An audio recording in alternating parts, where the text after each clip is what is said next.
dia, boa tarde, boa noite. Olá, meu nome é Hulk Janelli, sou professor universitário de design de produto, sócio criativo da Atom Studios, youtuber e podcaster. E hoje é um podcast bem legal, bem especial, particularmente porque essa pessoinha foi conterrânea minha, junto com alguns que eu já entrevistei, mas é uma pessoa que teve uma grande transformação e teve uma carreira, e tem uma carreira, teve, né? E tem uma carreira que é muito legal, porque foi baseada em algumas coisas que vários estudantes e várias áreas tentam buscar, e hoje a gente está fomentando isso constantemente, que é o design social.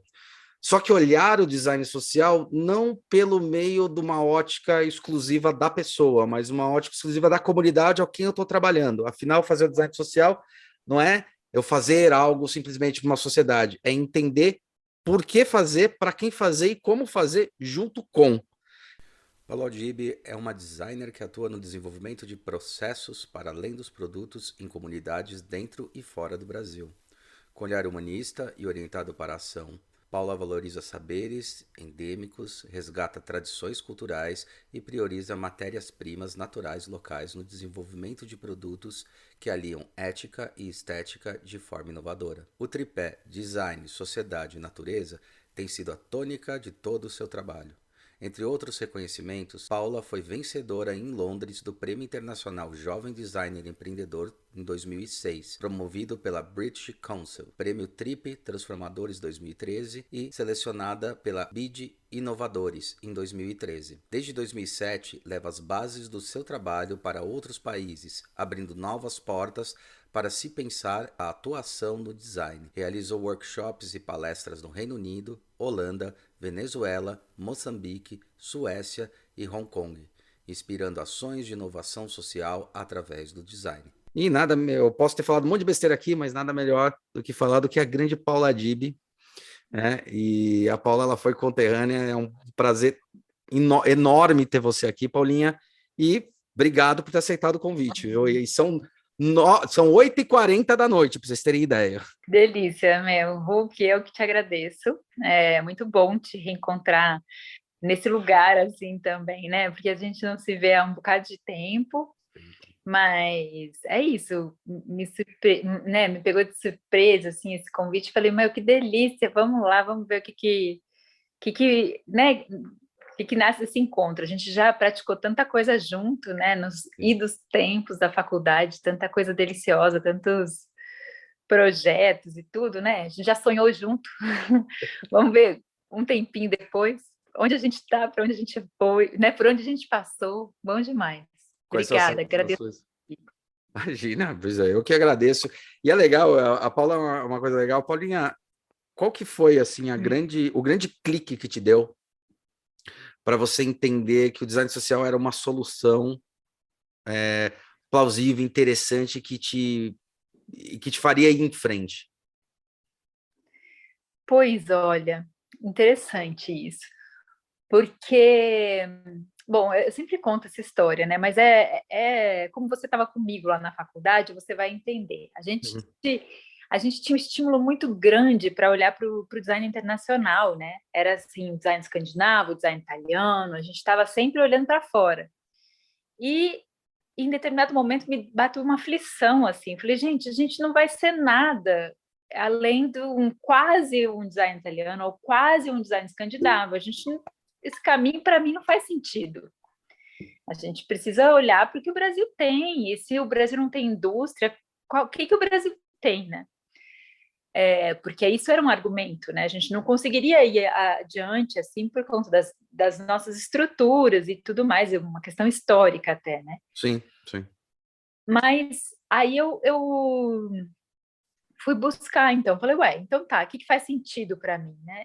E me voltar para as nossas origens, né? Me voltar para o Brasil, numa perspectiva investigativa, assim, né? De entender o que a gente tem, então, sabe?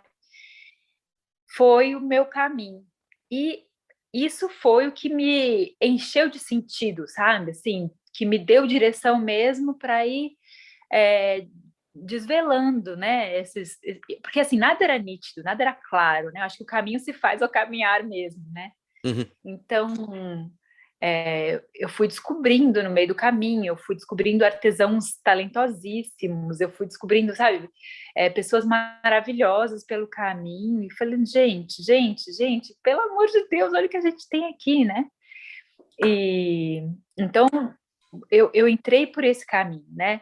Então, ao mesmo tempo que eu via muita abundância, né, em termos de possibilidades e tudo que é isso, quando um olhar novo chega numa região, né, você começa a olhar, gente, olha essas matérias-primas, olha essas técnicas, olha isso, olha aquilo, tudo é possibilidade, mas para quem está lá, não, né? Sim, Então, sim. É muito louco. nessa hora, o olhar criativo do designer, né, faz essas conexões, né, Uhum. com que se encontra. E eu acho que foi ganhando sentido a partir desses encontros que eu fui tendo, sabe? Uhum. Então, É. e eu acho interessante quando você fala sobre as conexões, porque daí também, quando é que você conseguiu desviciar? Porque assim, tem uma questão do design social, é essa questão de você olhar as coisas e ver que pode transformar, é uma característica nata do design, porque ele é cultuado para isso. Eu acho que também a gente sofreu um pouquinho, além dessa história de ficar pensando em escandinavo, ficar pensando nesse internacional, eu acho que a gente ainda teve um pouquinho de uma cultura de tentar ser o design estrela.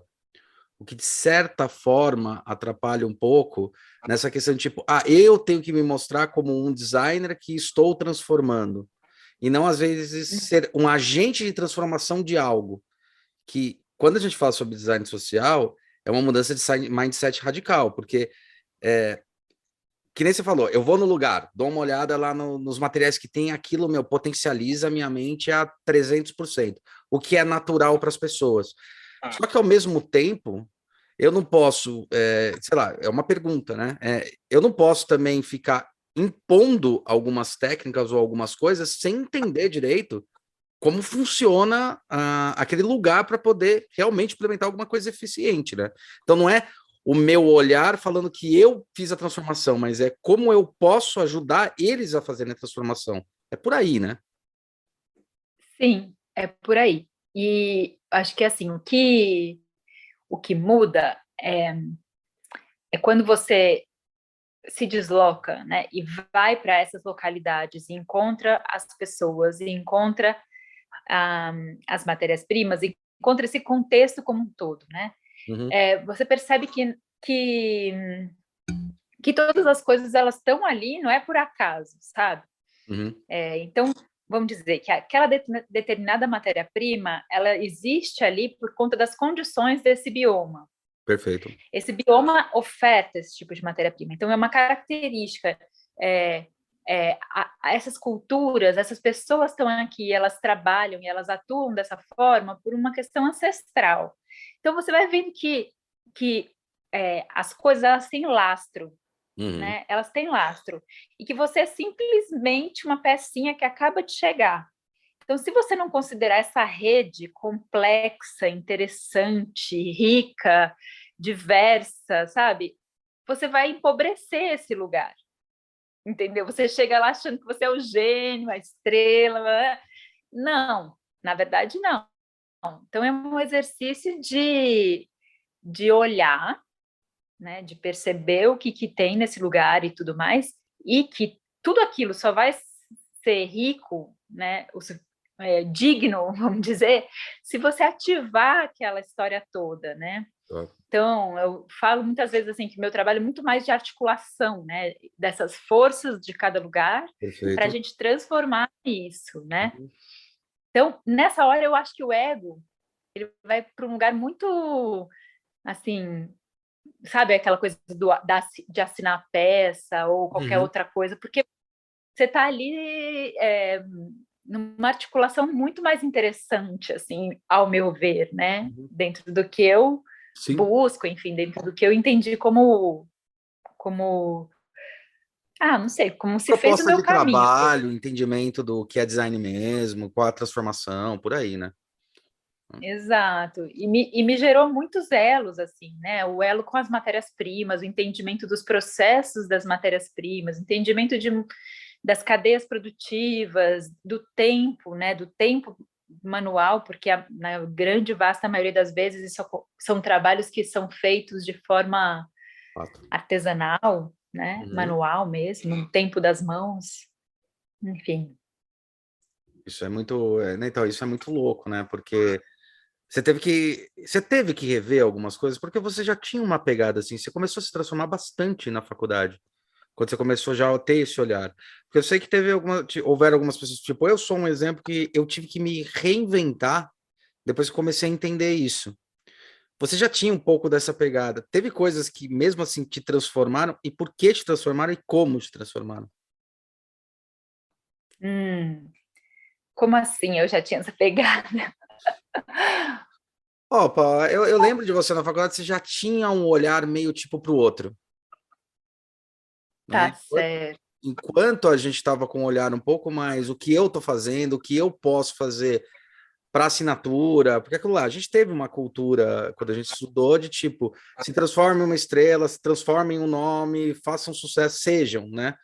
E Aham. já tinha um olhar que começou a se transformar, assim, eu lembro bem, você, a Renata, o Estevão começou a ter uma puta transformação para olhar para o outro, sabe? Foram pessoas que, pro Estevão, o grande clique na vida dele, e até a gente comentou no podcast, eu lembrava disso, foi ele fazer os Irmãos Campana, fazer um workshop lá, ele falou, cara, agora eu entendi o clique que precisava. Então não sou eu que vou provocar a transformação, eu vou entender como eu posso ajudar para que essa transformação aconteça. Não, então, e qual que você acha que foi um clique? Porque você chegou a trabalhar um tempo com a Kimini, certo? Agora eu não lembro se você trabalhou na época da faculdade, isso que eu fiquei na dúvida, se você trabalhou na época ou logo depois que você se formou. Não, então, foi interessante, porque essa história com a Kimi foi um marco mesmo, né? Eu lembro que a gente teve, durante a faculdade, uma sessão de palestras super incrível, foi o Philip Stark, tinha um monte Drug de design, gente. nossa, foi com Arad. Isso, Ronara, assim, foi uma coisa, né? E no meio dessas estrelas do design, né? Monstro. Tava lá aquela japonesinha, Kimini, que assim vem e fala boa noite, né? Com uma vozinha muito, muito, né? Tranquila assim, e ela começa a abrir aquele portfólio dela e mostrar aquele trabalho da maneira mais assim, Zen, né? oriental possível. Zen e tranquila e tudo, e de repente eu vou olhando aquelas coisas que ela faz, eu falo, gente, nossa, sabe? Aquele brilho dela, assim, né? Do que ela era capaz naquela pessoa pequenininha, assim, né? Mignon. Falo, gente, que coisa, que mulher mais fascinante, né? Então, para mim, o Ronara, todo mundo estava querendo ser, entendeu? Enquanto a Kimini era. Então. Entendi. Aí eu falei, gente, eu quero conhecer essa mulher. E por coincidência, um dia no café da FAAP, conversando, eu falei isso para um amigo, para o Diogo. Hum. Falei, nossa, eu fiquei chocada com aquela mulher, eu fiquei muito impressionada com ela, eu daria tudo para trabalhar para ela, com ela, né? E aí o Diogo falou, minha mãe. Eu falei, what? Aí eu falei, me ajuda, me apresenta para essa mãe, eu queria muito conhecer ela. E aí a Kimi, logo eu fui, ela já falou, eu não tenho assistente, eu detesto assistente, eu nunca terei um assistente. Tá bom, tudo bem, né? Mas depois ela falou, não, vem, eu gostei de você, pode vir, vem me ajudar, e você pode me ajudar aqui e ali. E aí eu fui para o ateliê dela. E aí a coisa mais linda era ver a Kimi trabalhando na cerâmica, a Kimi cozinhando, a Kimi desenhando, falando no telefone, porque os gestos dela eram artísticos, Que sabe? legal, o Sabe processo era, que tipo, o processo era importante. Olha que louco. e tudo, e o processo era tudo na vida dela, sabe? A, a maneira como ela preparava uma comida, né, os gestos, todas as coisas a maneira como ela fazia um desenho, o aproveitamento das matérias-primas, Sim, isso é né? sempre incrível. Os Eu resultados. lembro os cadernos de desenho dela, na verdade, eram as correspondências que ela recebia, os envelopes, ela juntava tudo num grampo e desenhava nesses espaços Legal! das correspondências. Olha que irado! Só que a maneira como ela prendia aquele grampo naquele monte de papel diferente já tornava aquilo um objeto, sabe, artístico. Aham. Então eu tinha uma admiração por ela, assim, eu falo para ela, minha mãe japonesa, sabe, uma pessoa que te ensina em todas as áreas da sua vida, né? Fantástico. E aí foi isso, fiquei com a Kimi, eu acho que 5 anos. Né? Ficou bastante tempo. Aí depois fui morar fora um tempo.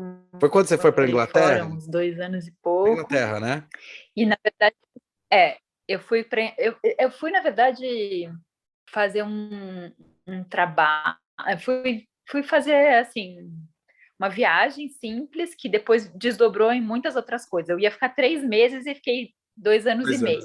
e meio. Que aí eu morei um tempo em vários, eu morei um tempo na Alemanha, morei um tempo na Espanha, morei um tempo na Inglaterra, e aí voltei para o Brasil. E aí, quando eu volto, lá na Inglaterra, estudei sustentabilidade, estudei várias coisas assim.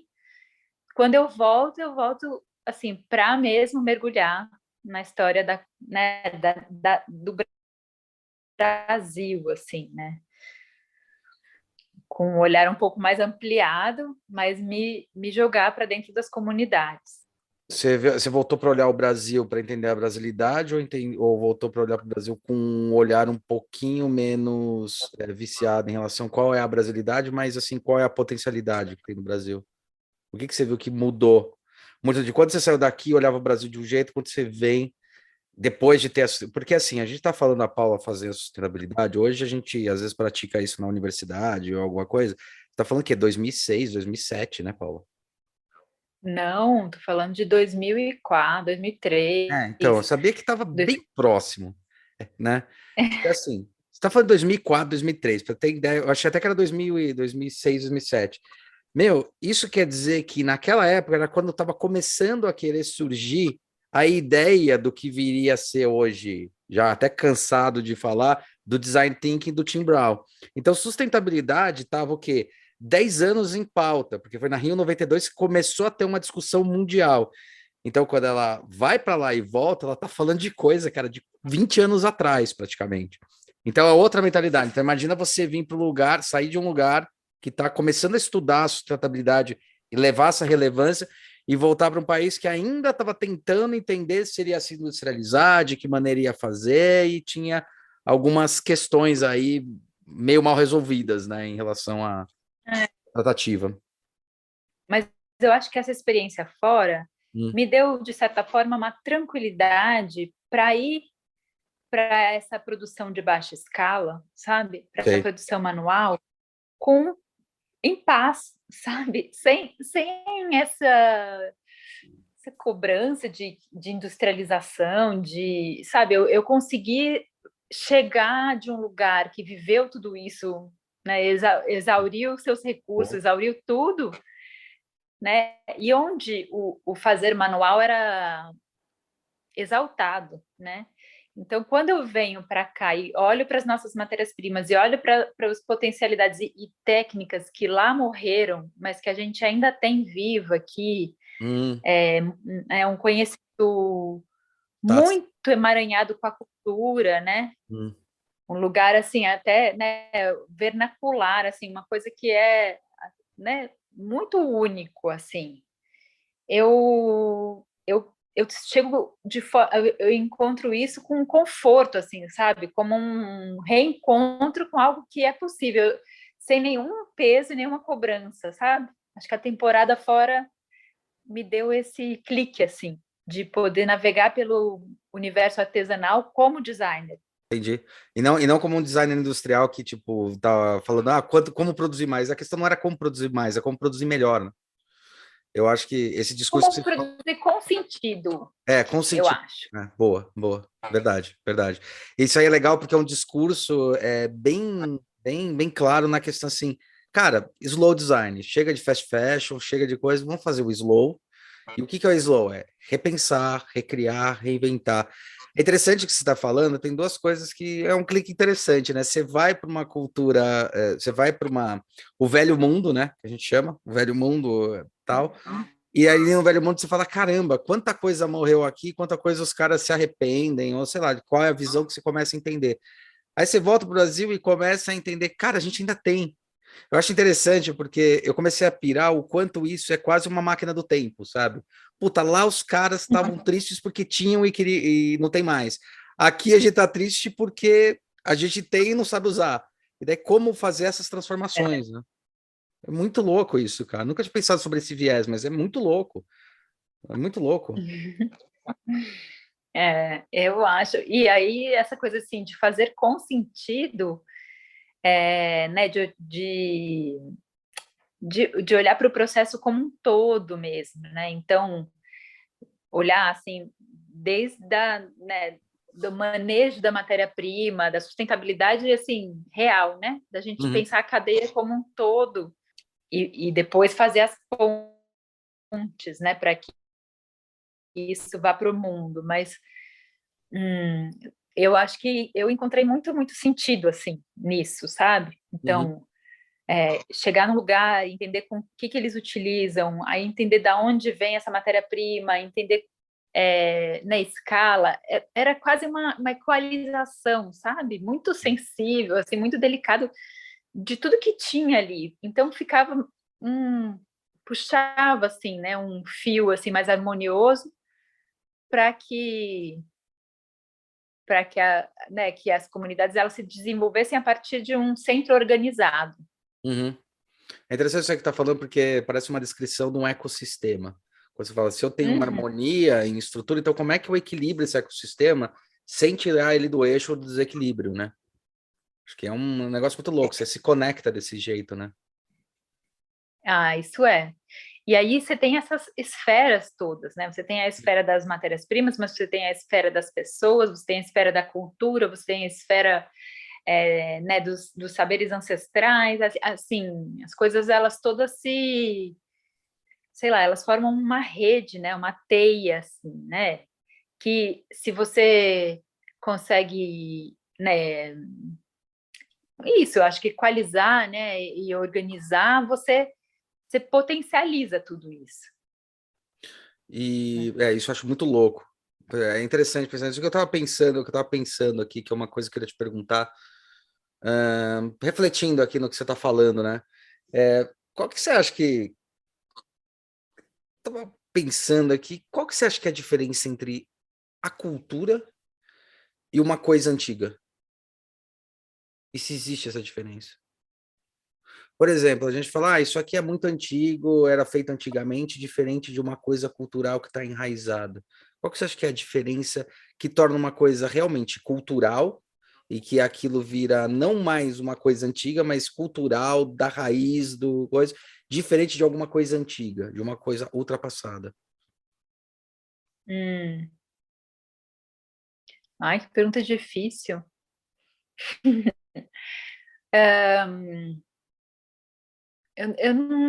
Se eu entendi o que você está dizendo, Eu tô perguntando, pô. é, se eu entendi isso, vamos lá, deixa eu pensar um pouco, porque pensar junto com você, assim, Sim, sim, porque tô refletindo aqui. Porque assim, jogando, né? Quando eu começo a ver cultura, a cultura ela tem um valor tão rico, tão simbólico, que ela se torna impregnada na própria existência da nação, ou daquela região, ou daquela população. E às vezes uma coisa antiga ela pode ficar velha, mas a cultura ela não fica velha. Por que que isso acontece? Eu não sei, eu fico me questionando. Por que que uma coisa velha pode não ser cultural, ou por que que uma coisa envelhece, por que que a cultura não envelhece desses lugares? O que que então, mas eu acho que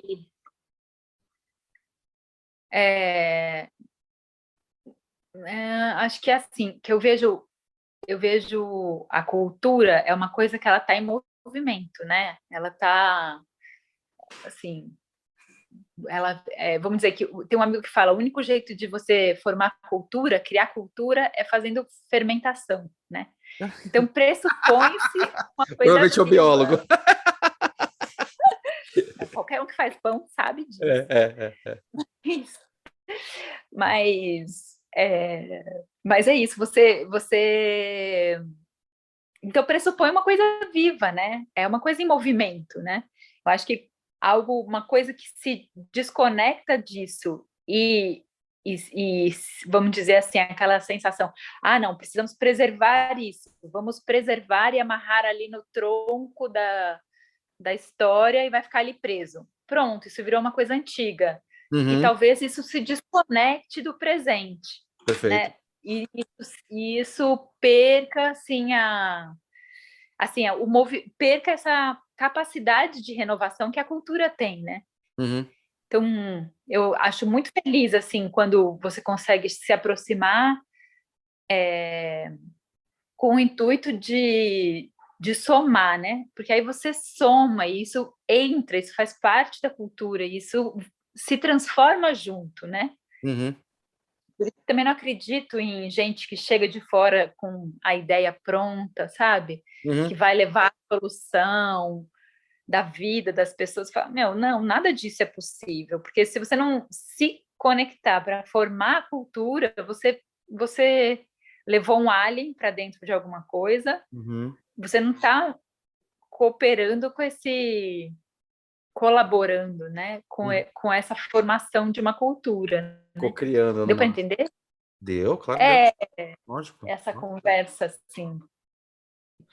Porque Eu foi acho. engraçado, eu comecei a refletir sobre isso, que eu falei que é engraçado, né? Porque você pode ter, dentro de algumas culturas, umas coisas tradicionais, e como você trabalha com isso, eu fiquei refletindo, questionando você, mesmo assim, quando eu sei que uma coisa pode ser, talvez a pergunta fique mais fácil se eu falar assim, como é que eu sei que uma coisa pode ser tradicional e não antiga?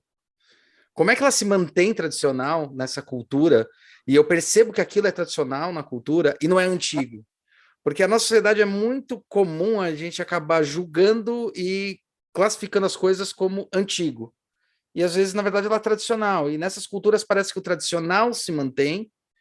E como é que a gente diferencia isso? Então eu fiquei refletindo sobre isso. Por isso que eu te questionei. Eu falei, puta, como é que a gente vê isso numa cultura? Qual que é a diferença entre uma civilização que se diz urbanizada e acaba exigindo o tempo todo uma renovação e acaba falando que o velho é passado, e a diferença entre você entender uma tribo ou alguma região, quando eu falo tribo, tribo mesmo, né? Ou alguma região que entendeu que aquilo não é antigo, né, velho? Aquilo é tradicional. Como é que alguma coisa pode se caracterizar tradicional ou não? É isso que eu comecei a refletir, entendeu? Por isso que eu te perguntei. Falei, puta, é engraçado. É, tem o Krenak que tem feito falas maravilhosas, né? Recentemente, ao longo da pandemia, ele teve a chance de se expressar muito mais e todo mundo teve a dádiva, né, de receber as palavras dele. E uma coisa que ele traz com força é que o futuro é ancestral, né? É. Então, assim, tem o Gaudí também que fala, né? Originalidade é voltar às origens. Então, acho que a gente está, assim, eu acho que é muito cíclico nosso desenvolvimento, sabe? A gente retoma, né? A gente retoma e segue, vai, né? Ou como a lemniscata, né? A gente vai no infinito, na hora que passa ali naquele ponto, a gente transmuta, mas a gente segue nesse fluxo, assim.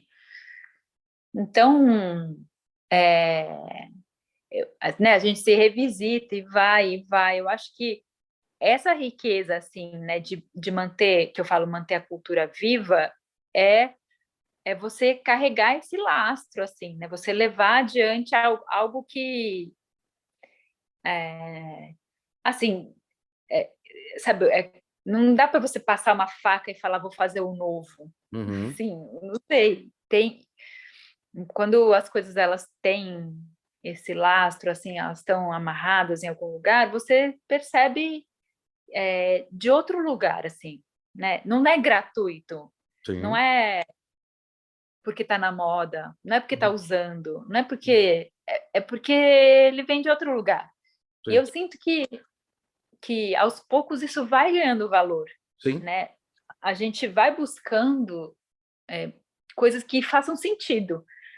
A gente, antes de conversar, você estava falando dos millenniums, né? Uhum. É isso, se não fizer sentido, não vale, Sim, né? Não vale, eu não quero para mim, não sim. quero. Então, acho que você percebe de outro lugar, né? Uhum. Não é um modismo, não é uma Você coisa acha que que... É uma coisa que... é o famoso lugar do pertencimento?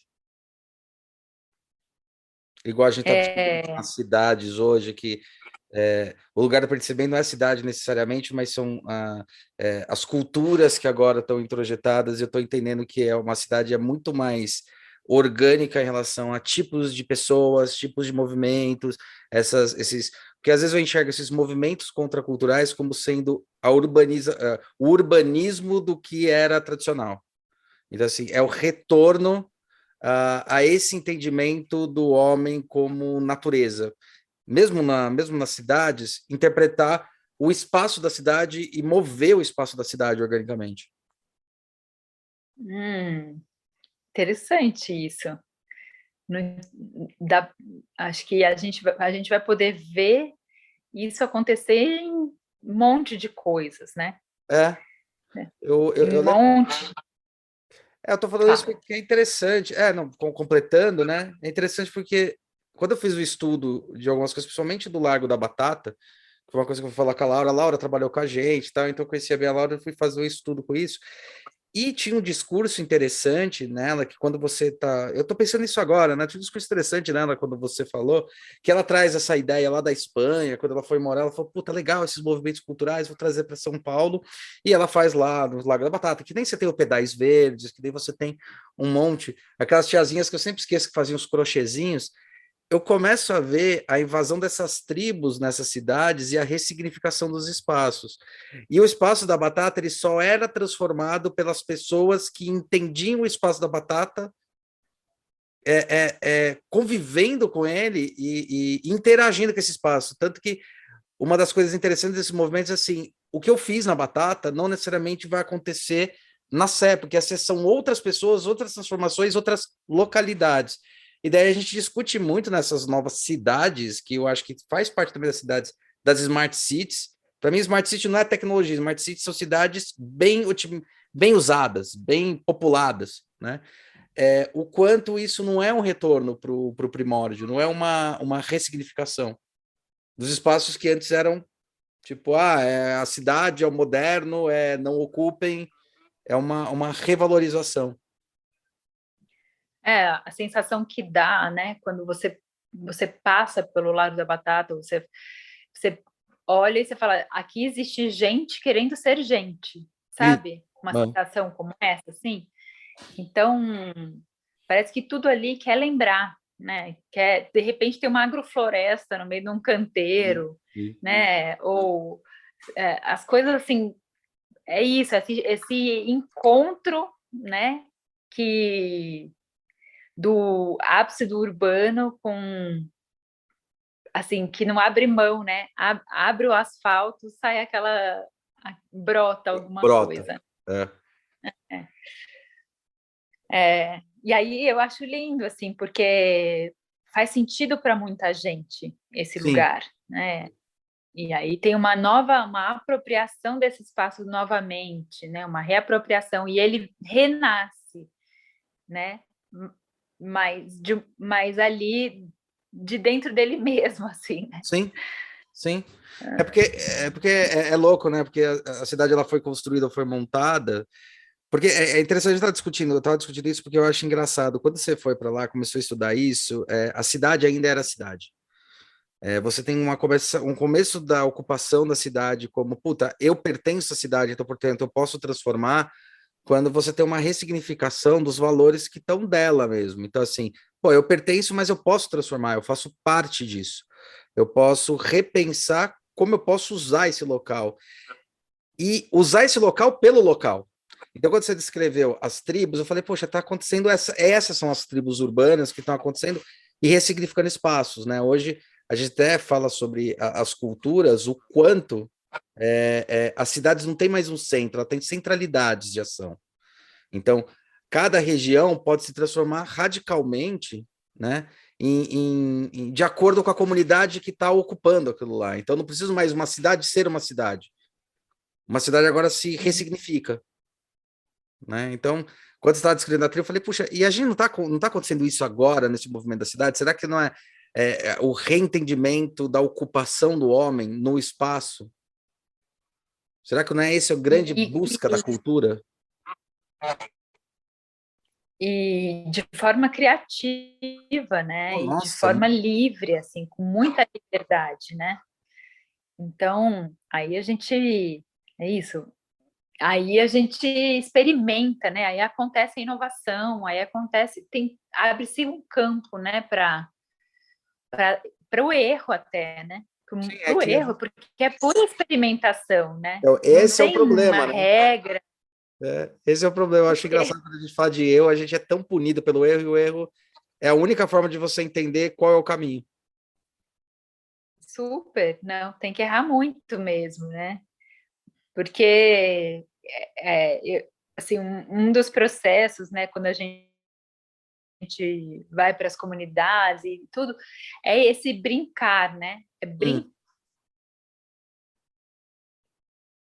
Hum, com os espaços, nesse estado de espírito, sabe? Brincador, brincante, para brincante. poder experimentar sem medo de erro, sabe? Sem Uhum, medo de errar. O brincante não tem medo de errar, né? uhum. É, e aí eu acho que é isso, é uma atitude criativa, né? Brincante mesmo, que joga com o que aparece, né? Que acha jogo, que brinca, que vê as coisas se transformarem com leveza e atua sobre elas, né? Acho que é bem lindo esses processos assim. Né? E acaba se tornando orgânico, isso que eu acho engraçado, ele vira natural, né? Assim é, Eu acho muito exato. louco isso. Qual que você acha que foi a grande transformação quando você vem com esse olhar? O que você enxergou no Brasil? Além de você citou essa coisa da Inglaterra, né? Que, puta, eles estão enaltecendo uma coisa que eles não têm mais, a gente tem aqui, precisa enaltecer porque eles estão vivendo o passado que a gente tem, né? Eles estão querendo viver o passado que a gente tem. Qual que foi a brasilidade que você, Paula, identificou quando você retornou? O que você chama de brasileiro, de cultura brasileira, de pertencimento desse Brasil? Se tem, às vezes tem vários símbolos. Então, é isso, eu acho que a brasilidade assim é uma coisa é difícil mesmo, porque é um termo muito subjetivo, né? Sim, sim, total. Então, a gente, eu acho que a brasilidade ela tá assim nas rachaduras, assim, sabe, tá quando tá nos cantos, sabe, não sei, na árvore, tá numas coisas que você não sei, que não tem nome, assim. Não, ó, assim, corre-se o risco de ter uma conversa de maluco, Hulk, mas é isso mesmo. Tô nem Eu aí. acho que a brasilidade, assim, ela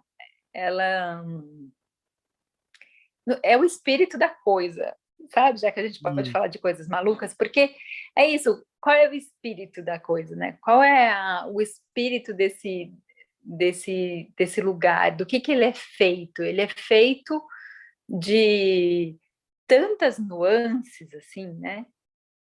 Você, um jeito que eu achei, assim, de tentar olhar para a brasilidade, de alguma forma dar um laço nela, assim, para que não fique tão aéreo, subjetivo, foi isso que eu falei, assim, quando você olha, por exemplo, para os biomas, você vai para a essência da essência, né? Uhum. Você olha para os biomas, você percebe que em cada um dos biomas a vida acontece de uma determinada forma. Então, se você imaginar a caatinga, né, que é um bioma que está tão sempre na nossa cabeça, assim, de uma forma mais, a gente tem imagens, né? É poética, Então, né? De certa forma, até. Você olha para a Caatinga e você fala assim, como é que o ar se comporta aqui? Como é que a água se comporta aqui? Como é que os elementos agem nesse meio ambiente? Legal. Então, você sai dessa essência e vai desdobrando o lugar a partir de como a vida se dá ali, sabe? Então, se você for para um outro Você vai ambiente, explorando com todos os sentidos, praticamente, né? Você vai permitindo esse pertencimento, né? Tipo, sentir o ar na brisa, sentir o som, sentir o cheiro, entender o que é estar lá e não. Aliás, o que é ser lá, né? Pertencer ao lugar e não aquela história de simplesmente estar. É isso que eu quis dizer, né?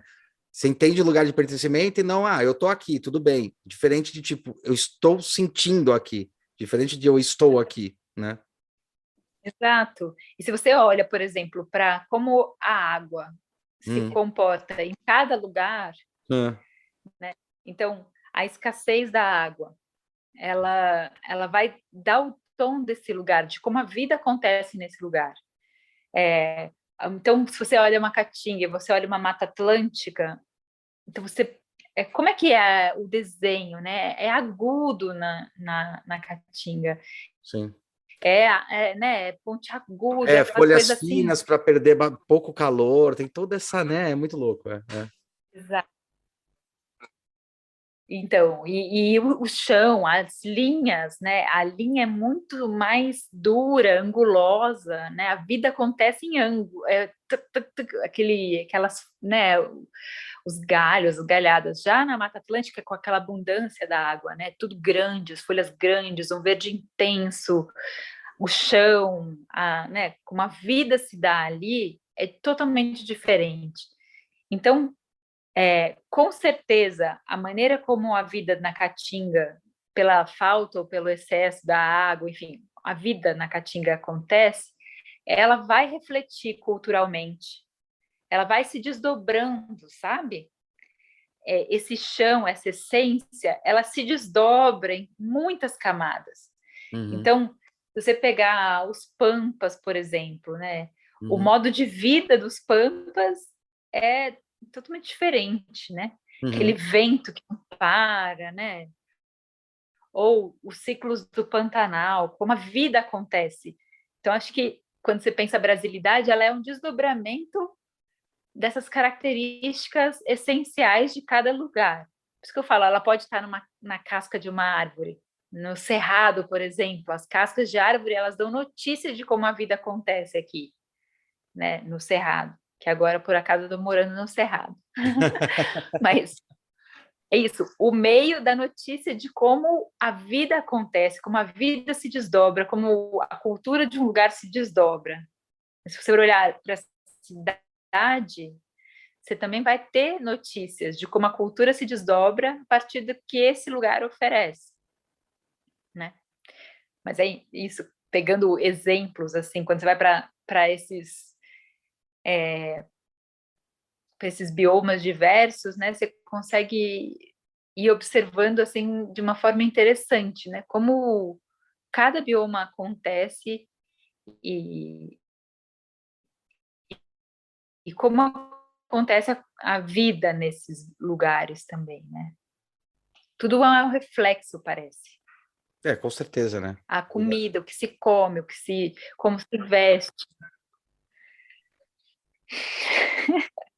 Mas engraçado, você estava falando, eu estava vendo o seu quadro de trás, que parece bastante coisa de cordel, que é, sabe? Isso, E que a Chilo é o gravou. jataborda. Achei mó bonitinho isso daí. E a gente está discutindo justamente sobre isso. Esse biossistema, esse ecossistema, é o que mais te encanta no Brasil? Quando você fala do sertão, quando você fala do cerrado, o que mais te encanta? O que Ah, mais te chama a atenção? Fala, caramba, é muito único. Assim que o como se expressa, o como se comunica, o como, assim, é muito único.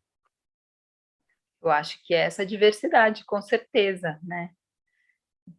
Mas dessa É essa diversidade, o que mais te chama a atenção? O que mais te encanta? Me Pra encanta perceber como cada lugar se desdobra a partir dessa essência, né? Então, Tá.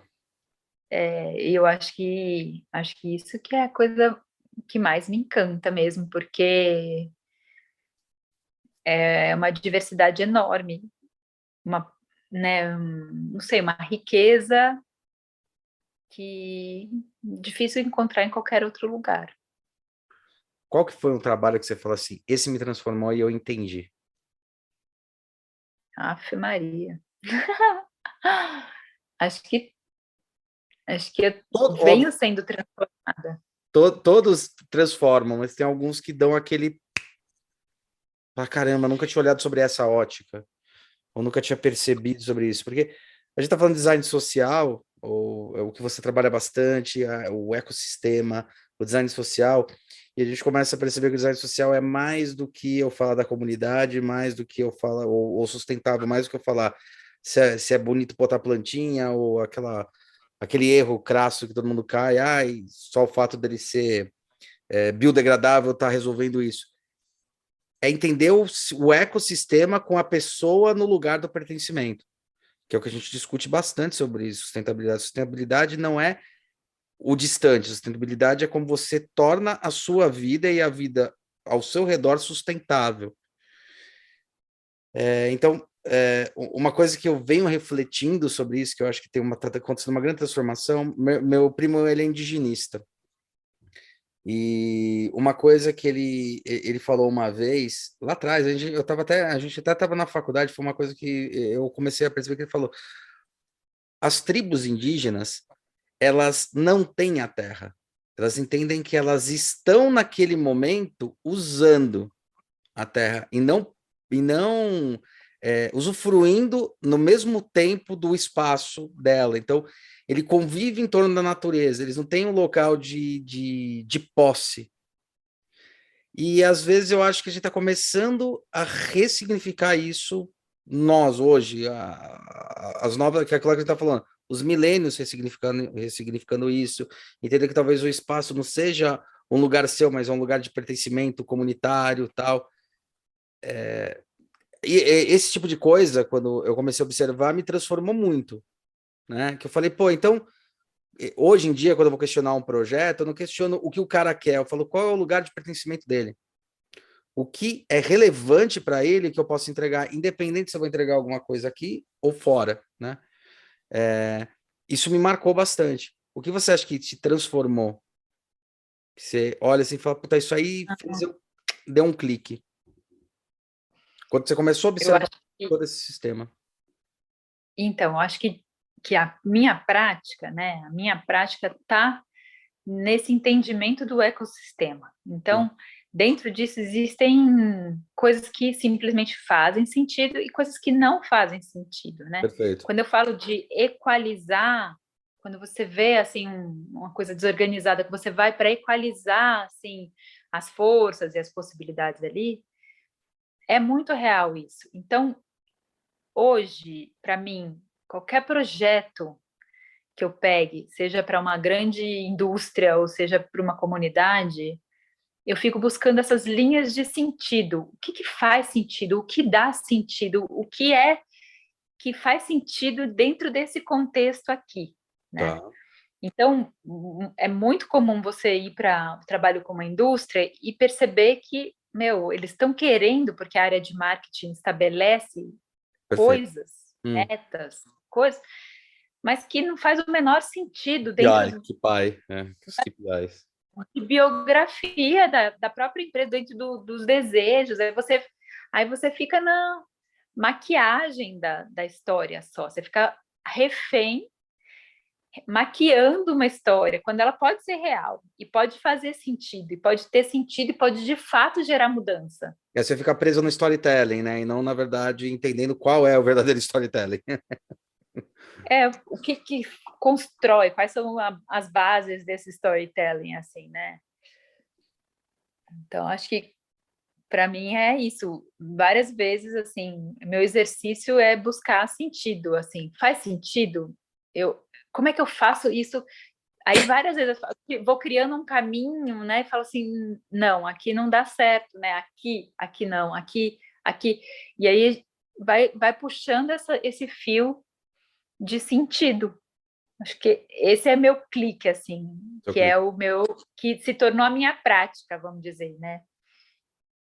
A Como é minha que... prática é exercitar isso, porque não é simples, né? Não, É ficar não, exercitando é um mesmo. pouco. Na verdade, você faz... É que talvez tenha se tornado tão natural para você que você já acabou bolando na sua cabeça, não matematicamente nem, mas já acabou entendendo quais são os sinais e os símbolos que te dão indícios do que está acontecendo, do que pode acontecer, do que pode vir a ser, né? Você acabou treinando muito bem esse olhar. Eu acho legal quando você fala abrir os poros e os sentidos, entender como a água é em cada região, que é muito legal, né? E não só o valor simbólico dela, mas como ela se comporta quimicamente, fisicamente, independente. Isso que eu acho muito louco. Você faz muito trabalho desse, e é esse o ponto que eu queria chegar, porque a gente está falando sobre tudo isso. Você faz muito trabalho desse para grandes empresas. Não sei se você quer falar nome ou não, mas você faz para grandes empresas. Como é que você entrega esses resultados? Eu estou falando assim, como é que você demonstra essas percepções e eles estão usando esses ativos para realmente transformar? Ou você sente que algumas empresas ainda estão um pouco perdidas de como eles vão lidar com isso? Então, que as empresas em geral, assim, né? Enfim, o que eu posso acessar, né? Eu vejo que tem um topo de pirâmide, assim, muito, assim, conectado com os ideais, né? Do que pode ir para Uhum. frente.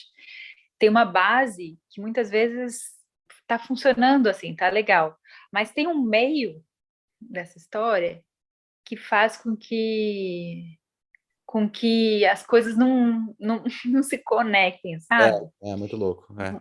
Então, é uma coisa assim que a inovação, ela demora a acontecer, né? Porque existe uma confusão ali no meio que impede o fluxo. Fato, fato. Mas o que eu tenho feito, né? É entender os contextos, né, dessas empresas, entender é, o que vinha acontecendo, o que está acontecendo, para onde eles gostariam de ir. E aí eu tento achar essa linha de sentido, né? Que é quase que um storytelling, assim, né? Sim, sim. Porque precisa ser colocado. É uma jornada, E né? é uma jornada. E aponta os caminhos para tangibilizar esse storytelling, né? Quais são os pontos chaves que precisam ser cuidados e trabalhados para que essa roda de sentido flua, sabe? Então, tem uma parte, né, de encontrar qual é o storytelling né, qual é a jornada e tangibilizar mesmo, né, e achar os pontos de onde a gente vai amarrar isso aqui, onde a gente vai amarrar isso aqui, para que a gente construa uma linha de sentido e realize isso, né? Hum. E leve isso adiante e concretize e tudo mais. Não fique um storytelling por um storytelling, né? Tem Storytelling caminhos apenas. para se desdobrar. Aham. E então você, quando você entrega, você está entregando justamente falando, olha, esses são os pontos de contato principal e as ações mais adequadas seriam trabalhar sobre essas óticas, Isso, sim. né? Trabalhar sobre essas óticas, desenvolver isso aqui. Tem certas coisas que é assim, custe que custar. Legal. Isso precisa ser feito, né? Assim, porque é o preço de você poder dizer o que você faz, o que você faz. Caso contrário, você simplesmente está inventando o que você faz, o que você Sim. faz. É uma ego trip, assim. Tipo. E é louco, né? Porque isso aí que você está falando é um negócio muito sério, porque com a internet entrando, agora não dá mais, eu costumo falar, agora as empresas não podem mais mentir. Porque alguém vai falar, não, não, não é por aí que as coisas funcionam, né? Tipo, peraí, Häagen-Dazs não tem 300 anos, ela tem 30 e é um nome inventado, não é de nenhuma família, né? Outras coisas que consistiam em te aproximar como uma ferramenta de comunicação, falando, olha como a gente é bacana, e não dizendo que a empresa não é bacana, mas peraí, a empresa é legal, mas a empresa não é milenária, então, tipo, calma aí, cara, né? Então é ressignificar mesmo, né? Reposicionar ela. E você entrega em forma de relatório, isso é curiosidade. Agora é em forma de relatório que você entrega, porque é um trabalho insano, Paulo. É um trabalho insano. Na verdade, eu entrego. Não, não é um relatório, porque um relatório é muito chato, mas é um. Paper. Eu acho que tem um. É um. Como eu posso chamar isso? É mais para um caderno do que para um relatório, Uau. onde você Caderno de tem. projeto, aquela coisa. Não, você Mas tem, entendeu? né, é, com a- onde de forma é um caderno ilustrado, né? É uma Sim, sim, ilustração, sim. né? Um protótipo visual. Sim, você vai É, mostrar, você vai imputar dentro deles os signos, os símbolos, quais são as referências mais relevantes, comunicar para eles qual seria a melhor forma deles se posicionarem perante aquelas ações. É treta pra caramba. isso, exatamente. De forma que a intenção, né, o impulso esteja lá, né? A base esteja lá, né? O impulso e a assim, e a direção, vamos dizer assim, né? Você tem Uhum. direção, você tem impulso, você tem um pouco de contém tudo isso para que a coisa possa se desdobrar, né? E fica claro para as empresas que isso é um processo a longo prazo e não um processo tipo de imediatismo. Porque quando você começa a provocar essas transformações, a gente tem aquelas transformações que eu consigo fazer com alto impacto, baixo custo, mas tem aquelas que só depois de implementar algumas fases é que realmente a gente pode se consolidar, a empresa pode consolidar. Agora sim, eu estou praticando como um total, e eu posso me considerar ou ecorresponsável, sócio responsável. As empresas têm noção de que o documento que você entrega não é um documento pontual, mas é um documento que se torna estratégico nessa área de sustentabilidade social e ecorresponsabilidade? Então, eu acho que a primeira etapa é esse documento, né? Esse caderno. Uhum, E ali contém coisas muito complexas, mas também coisas muito simples, uhum. sabe?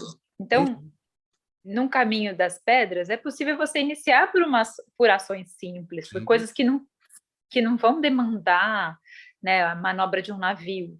sim, sim. E, em geral, assim, são chaves, né, que Uhum. você vai mudando. E como consequência, você atinge os lugares que, sabe, as coisas que você pretende, as coisas que você aspira como grande empresa e tudo mais. Mas isso é uma consequência, da vez, do giro de pequenas chaves, Sim, sim. né? Algumas mais complexas, certamente, mas muita coisa não depende tanto, sabe? Para você sair do marketing para uma coisa de fato real, né?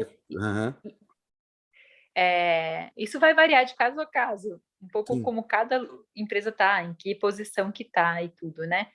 Mas é muito possível, sim, eu sinto, ir trabalhando nessa criação de cultura, Hum, que é o primeiro passo, é eles perceberem que eles próprios podem ser a imagem que eles vendem, legal. né? E isso, não acho que não existe milagre também, Sim, né? lógico, Não, lógico. porque eu digo que assim, a ativação de um processo, Uhum. né? E dentro dessa ativação, coisas vão dar certo, coisas vão dar errado, coisas vão ser revisadas, mas acho que é um pouco do que a gente veio falando, né? A Tem um prototipação. pouco de experimentação, tem um Uhum. pouco de brincar, tem um pouco de margem para erro, para poder, é, não sei, inovando, né? Senão a gente vai ficar. Inovar, alinhar, equalizar as ações, entender para que lado realmente dá para ir, entender até quais são os limites da própria empresa, e os limites do próprio posicionamento estratégico. Eu acho que essa questão do prototipar, essa questão do testar, é uma coisa que é talvez uma chave muito importante para nossa da nossa profissão. Eu estou sentindo isso há um tempo para cá, que fala, tá, eu preciso testar rápido e validar rápido. Como é que eu faço isso? né? Ou eu preciso entender rápido como isso funciona. Eu estou percebendo muito essa exigência, às vezes, dos nós profissionais. Não estou falando que isso é ruim, pelo contrário, eu acho isso fantástico. Fala, tá, vamos testar? Vamos. Tem forma de testar rápido, com eficiência? Quando eu falo eficiência, assim, testar, já ir validando, já ir entendendo, né? Porque quando você fala isso, é isso aí. Eu tenho muita crítica à palavra erro, porque eu acho que a palavra erro está errada no projeto. Não é, ou pelo menos o que é atribuído a ela, né? Isso.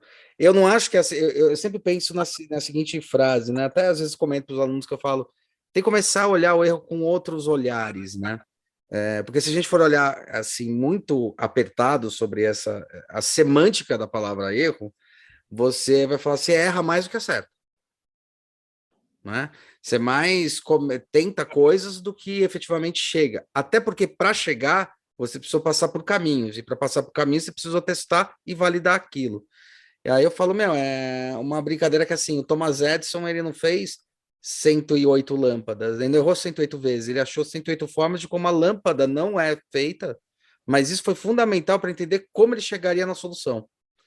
Então, eu acho que o erro tem que ser menos punitivo quando ele é processual, né, do que ele é hoje, e tentar resgatar, as empresas têm que começar a tentar resgatar, porque tem muito essa questão da punição. Ah, você errou. Cara, será que eu errei? Ou será que isso foi o que mostrou onde existe a falha na leitura? E eu estava te perguntando sobre o relatório, porque você fez eu lembrar uma coisa que foi muito curiosa, quando a gente fez o projeto para a Natura do Amor América, aqui os bichinhos, né, esse daqui, que a gente trabalhou com essa questão da cerâmica e tal, a gente recebeu um documento maravilhoso que a Natura tinha feito, com fotógrafos tal, que o pessoal ficou 2 anos investigando, passeando é forma idiota de falar, investigando América Central, México, mas México, que eles consideram ali a América do Norte, né? Terra do Fogo, Amazônia e América do Sul, né? Eram esses 5 pontos. E a gente recebeu um book com referências, tanto culturais quanto entendimento, e quando a gente foi usar aquele documento, a gente tinha aquele documento na mão para conseguir fazer uma interpretância daquilo, para falar, meu, como a gente pode responder em forma formal, de maneira formal naquele momento, o objeto, da melhor maneira possível. E aconteceu 2 coisas que foram curiosas. A gente achou algumas soluções e tal. Eu não lembro se você chegou a acompanhar esse projeto com a gente, porque foi 2006, 2007. E aí teve um momento que a doutora falou, cara, a gente tá com problema, não vai poder fazer os 5 perfumes com as 5 características, com as 5 coisas. E daí teve um momento que a gente começou a questionar qual seria o valor cultural de todas essas culturas que estavam engedradas ali, e a gente precisava resolver em um produto.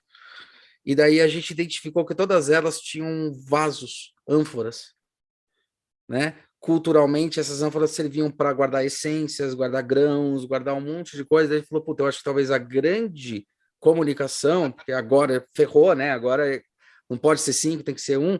E a gente conseguiu identificar. O que você faz me lembrou muito isso, porque esse material foi tão fundamental para a gente ter clara evidência e saber como trabalhar essas culturas e essas regiões para tentar trazer realmente o que era o valor relevante para essas tribos que existiam, que se conectavam entre essas regiões, né? Por isso eu estava perguntando, eu acho que deve ser um material muito semelhante que você deve entregar também. Acho que no caso, assim, cada projeto é um projeto, lógico, Sim. né? Mas acho que nesse, assim, quando a gente está pensando, por exemplo, o futuro de alguma coisa, né? Quando a gente vai fazer Perfeito. a gente vai transformar isso. Acho que tem uma parte assim que já tangibiliza um pouco. Então, no caso, o material que eu entrego aponta as direções já. Por Tá, exemplo, vai como falar. um powertrain, uma coisa assim, um mood board. Não chega a ser um mood board, mas Não, estou falando técnico. traz, Sim, sim. sim, traz informação suficiente para que é isso, tenha a intenção e a direção ali. Então, se é trabalhar com resíduos para desenvolvimento de embalagem, se isso já foi pensado um pouco, já tem um apontamento de uma direção ali. Se é para certa determinada linguagem, isso já está meio que ensaiado ali. Que animal, então, hein? qual é a linguagem? Qual é a direção? Sabe, tem alguma coisa que tem um começo, um meio e fim, tá amarrado ali para impulsionar. Assim, achou, né, os pontos para poder encontra esses pontos que impulsionam. Assim. Entendi. Paulinha, deu 1 hora. Isso aí. Já? Pô, já.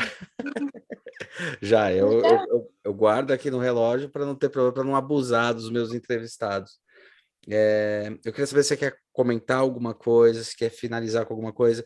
E uma coisa que aconteceu bastante, assim, foi interessante, que eu até pedi para um aluno meu, que foi curioso, é um aluno que eu não esperava isso. Ele falou que ele ouviu o negócio da Renata, e tô explicando por causa dessa coisa. Daí, um aluno que eu achei que não tinha nada a ver, falou, cara, gostei dessa história do design social, como é que eu faço para entrar em contato?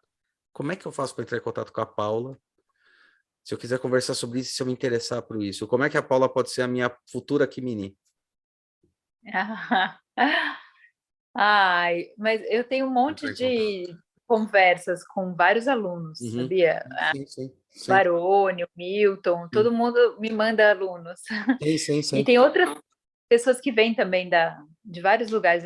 E eu adoro esses momentos, assim, de conversar, por todas as razões que você sabe, né? De como é rico sacar, né? Da onde a pessoa está vindo, o que ela está indo. Em geral, são conversas super inspiradoras para os dois lados. Sim, sim. Então é isso, me manda um e-mail, a gente marca, conversa. Às vezes eu demoro. Anota aí. Tá aí embaixo na descrição já o que da Paulinha para vocês entrarem em contato. Ela vai mandar. Você tá com o Instagram, né? Teu, é Ah, você. mas eu tenho um Instagram que eu sou tão, assim, tímida, vamos dizer, que meu Instagram, ele é privado. Como Tá. é? Quando você pede, bate lá na porta, eu abro. Ai, ai, ai. Bom. Paulinha, quer fechar com alguma coisa? Nossa, não, quero fechar agradecendo mesmo. Acho que assim, as conversas vão acordando a gente também, né? Sim. Porque falar um pouco desses temas é um pouco olhar para eles de outras formas, né? Sim. E sempre aprendo muito, sempre aprendo. Toda vez aprendo um bocadinho na troca. Adoro. É isso. Meu encantamento é por esse encontro, né? Acho que é Essa isso. relação é a mais legal, né? Essas Isso, eu transformações são mais acho. legais. É um fato. Eu acho. É no encontro. Então, seja no encontro lá no meio da Amazônia, ou no Pará, ou Minas Gerais, no Vale do Jequitinhonha, ou aqui com você, sabe? Aham. A riqueza está no encontro, eu A acho. riqueza do Tá, encontro. É a verdadeira economia criativa, né? não é? Oh, com certeza. Tenho certeza disso. Eu acho totalmente também. Boto fé. E aí, como é que a gente se coloca para olhar, né? Como é que a gente se coloca para perceber? Como é que a gente, às vezes, nada é imediato, as coisas não Não, se entregam, né? não, Tão não. assim. Então, você, eu falo assim, eu sou lenta, sou lenta. Às vezes eu sou lenta, eu preciso entender, eu preciso chegar, eu preciso conseguir estar ali, né? Então